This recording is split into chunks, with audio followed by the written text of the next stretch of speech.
पुराने जमाने की बात है। एक बादशाह अपने मुल्क पर हुकूमत करता था। वह बहुत नेक दिल और खुदा तरस हुक्मरान था। हमेशा अपनी रियाया का ख्याल रखता और किसी पर जुल्म न होने देता। उसकी इसी नेकी और इंसाफ की वजह से लोग उससे बेइंतहा खुश थे और पूरे मुल्क में अमन व सुकून था। बादशाह की एक आदत थी कि वह हर शाम अपने शहर का दौरा करता और अपनी रियाया के हालात जानने की कोशिश करता। एक दिन जब वह अपनी रियाया की खबरगिरी के बाद महल वापस आया तो सख्त थकन महसूस कर रहा था। जैसे ही वह अपने बिस्तर पर लेटा, नींद की आगोश में चला गया। उस रात बादशाह ने एक अजीब ख्वाब देखा। उसने देखा कि उसके महल की छत पर एक लोमड़ी उलटी लटकी हुई है। जब बादशाह नींद से जागा तो इस ख्वाब ने उसके जहन पर गहरा असर डाला। वह पूरा दिन बेचैन और परेशान रहा। बादशाह ने फौरन दरबारी नजूमियों को बुलाया और उनसे ख्वाब की ताबीर पूछी, मगर कोई भी सही जवाब न दे सका। जब बादशाह को किसी से तसल्ली बख्श जवाब न मिला तो बादशाह ने पूरे मुल्क में ऐलान करवा दिया, जो शख्स मेरे ख्वाब की सही ताबीर बताएगा उसे मनचाहा इनाम दिया जाएगा। यह ऐलान सुनते ही कई नजूमी दरबार में हाजिर हुए, मगर जो भी ताबीर पेश की जाती बादशाह को मुतमईन न कर सकी। इसी मुल्क में एक अकरम नामी शख्स रहता था, जो बेकार बैठा दिन भर मक्खियां मारा करता था। जब उसे बादशाह के ऐलान का इल्म हुआ तो उसके अंदर इनाम हासिल करने की ख्वाहिश जाग उठी। अकरम को मालूम था कि जंगल में एक बुजुर्ग रहते हैं जो बहुत दाना और इल्म वाले हैं। चुनांचे वह शहर से बाहर उस जंगल की तरफ चल पड़ा। ये बुजुर्ग हर वक्त अल्लाह की इबादत में मशगूल रहते थे। जब अकरम उनके पास पहुंचा और बादशाह के ख्वाब का जिक्र किया तो बुजुर्ग ने ताबीर बताते हुए कहा, बादशाह के ख्वाब का मतलब यह है कि जल्द ही उसकी रियाया में मक्र, फरेब और धोखाधड़ी आम हो जाएगी और कोई भी शख्स इस फितने से महफूज नहीं रह सकेगा। यह ताबीर सुनकर अकरम बहुत खुश हुआ। जाते हुए उसने बुजुर्ग से वादा किया कि वह इनाम में मिलने वाली रकम में से आधी रकम उनकी खिदमत में पेश करेगा। अकरम फौरन बादशाह के दरबार में जा पहुंचा और बादशाह को ख्वाब की ताबीर सुनाई। बादशाह ये सुनकर बेइंतहा खुश हुआ, क्योंकि ताबीर माकूल और हकीकत के करीब थी।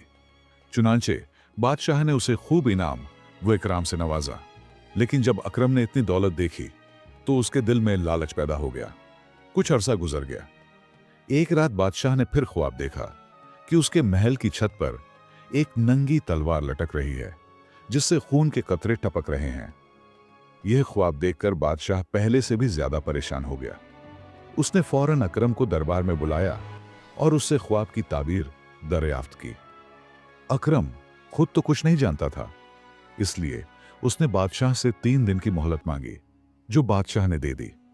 लेकिन साथ ही कह दिया कि अगर उसने ख्वाब की ताबीर न बताई तो उसका सर कलम कर दिया जाएगा। बादशाह का हुक्म सुनकर अकरम बुरी तरह घबरा गया। अगर वह ख्वाब की ताबीर न बता सका तो उसका सर कलम कर दिया जाएगा। अब वह एक बड़ी मुसीबत में फंस चुका था। उसे यकीन था कि जंगल में रहने वाले बुजुर्ग ही इस ख्वाब की ताबीर बता सकते हैं, लेकिन दिल में सोच रहा था कि उनके पास किस मुंह से जाए। वह पहले ही उनका हक मार चुका था और उनके हिस्से की रकम खुद रख ली थी। 2 दिन तक सोचने के बाद आखिरकार उसने हिम्मत की और एक बार फिर बुजुर्ग के पास जा पहुंचा। उसने अपने किए की माफी मांगी और बादशाह के दूसरे ख्वाब की ताबीर पूछी। बुजुर्ग ने उसे माफ कर दिया और ताबीर यूं बयान की, जल्द ही दुश्मन मुल्क की फौज बादशाह के मुल्क पर हमला करेगी और जंग में जबरदस्त खूनरेजी होगी। बादशाह को अभी से अपनी फौज को मुकम्मल तौर पर तैयार कर लेना चाहिए। इंशाअल्लाह फतह उसके मुकद्दर में लिखी है। यह सुनकर अकरम बहुत खुश हुआ और उसने बुजुर्ग से वादा किया कि इस बार वह इनाम की पूरी रकम उनकी खिदमत में पेश कर देगा। फिर वह खुशी खुशी बादशाह के दरबार में जा पहुंचा और उसे ख्वाब की ताबीर सुनाई। बादशाह ये सुनकर बहुत खुश हुआ और अकरम को पहले से भी ज्यादा इनाम व इकराम से नवाजा। इस बार उसे कीमती जवाहिरात के साथ साथ एक कीमती तलवार भी इनाम में दी गई। ये तमाम चीजें लेकर जब अकरम बुजुर्ग की तरफ रवाना हुआ तो रास्ते में उसके दिल में एक बार फिर लालच पैदा हो गया। उसने सोचा कि अगर बुजुर्ग को ही खत्म कर दे तो सारा इनाम उसका हो जाएगा।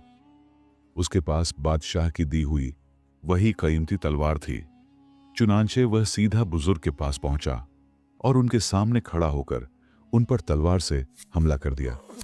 लेकिन कुदरत को कुछ और ही मंजूर था। बुजुर्ग कत्ल न हुए मगर शदीद जख्मी होकर बेहोश हो गए। चंद महीनों में उनके जख्म भर गए और वह पहले की तरह इबादत में मशगूल हो गए। इसी तरह कई साल गुजर गए। इस दौरान अकरम बादशाह के खास लोगों में शामिल हो चुका था।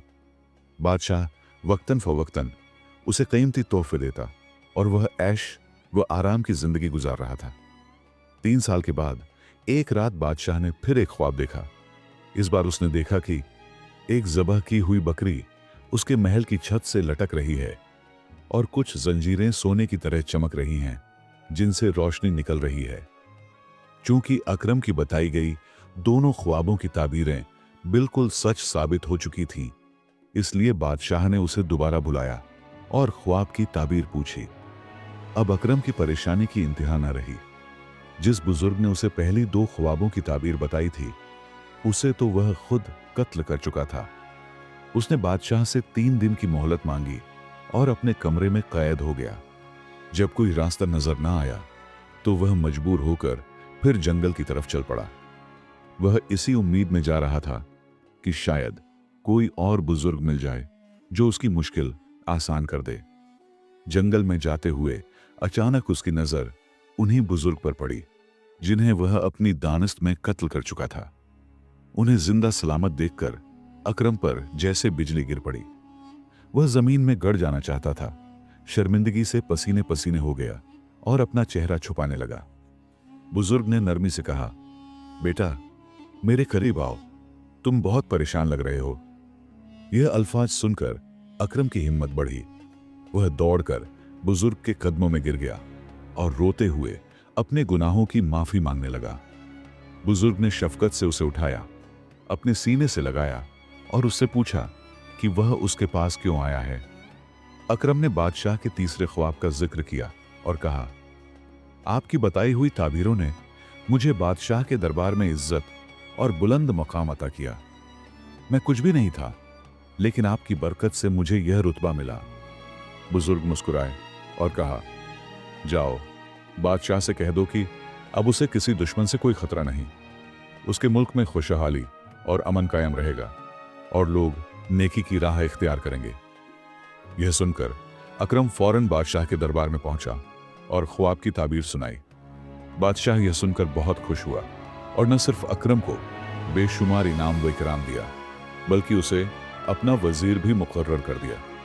इस बार अकरम सारा इनाम लेकर बुजुर्ग की खिदमत में हाजिर हुआ और उन्हें चांदी के ढेर लगा दिए।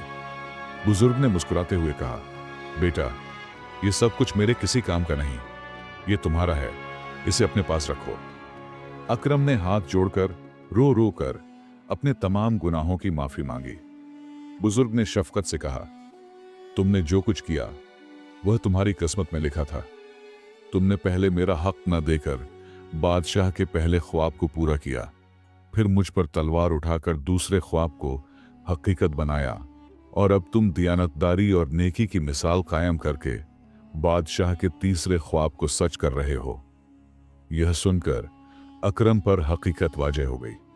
उसने बुजुर्ग का शुक्रिया अदा किया और एक सच्चे और नेक दिल वजीर के तौर पर बादशाह की खिदमत करने लगा।